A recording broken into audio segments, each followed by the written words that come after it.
We continue our reading of Lest We Forget, a daily devotional by author George R. Knight. Today's reading, February 8, Struggling with God. I believe, help my unbelief. Mark 9:24. The religious journey isn't equally pleasant for everyone. That is especially true of those with a sensitive nature. And young Ellen was one of those sensitive ones. Yesterday, we found her seized with terror when, as a child, she first read about the nearness of the Advent.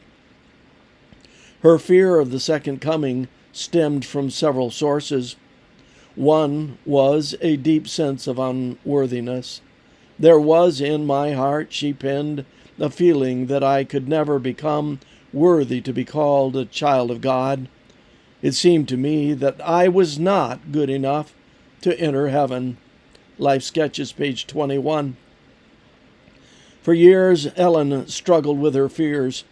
Two false beliefs compounded her problem. The first was that she had to be good, or even perfect, before God could accept her.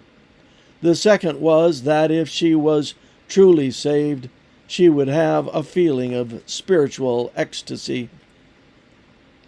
Her emotional darkness began to dissipate during the summer of 1841, when she attended a Methodist camp meeting at Buxton, Maine. There she heard in a sermon that all self-sufficiency and effort were worthless in gaining favor with God.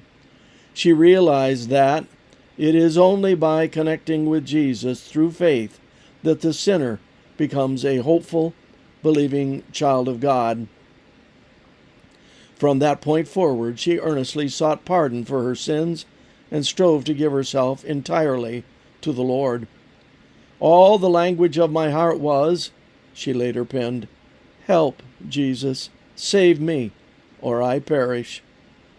Suddenly, she tells us, my burden left me, and my heart was light. But, she thought, this is too good to be true. As a result, she tried to reassume the load of distress and guilt that had been her constant companion. As she put it, it seemed to me that I had no right to feel joyous and happy. Only gradually did she understand the wonder of the fullness of God's redeeming grace. But in spite of her new understanding, she continued to struggle with doubts because she did not always have the ecstatic feelings that she believed she had to have if she were truly saved. As a result, she continued to fear that she was not perfect enough to meet her Savior at his advent. Does Ellen's reaction seem familiar? Many of us find it hard to believe that the gospel is really as good as God claims it is. In the end, the solution is not feeling, but reading God's promises for what they really say.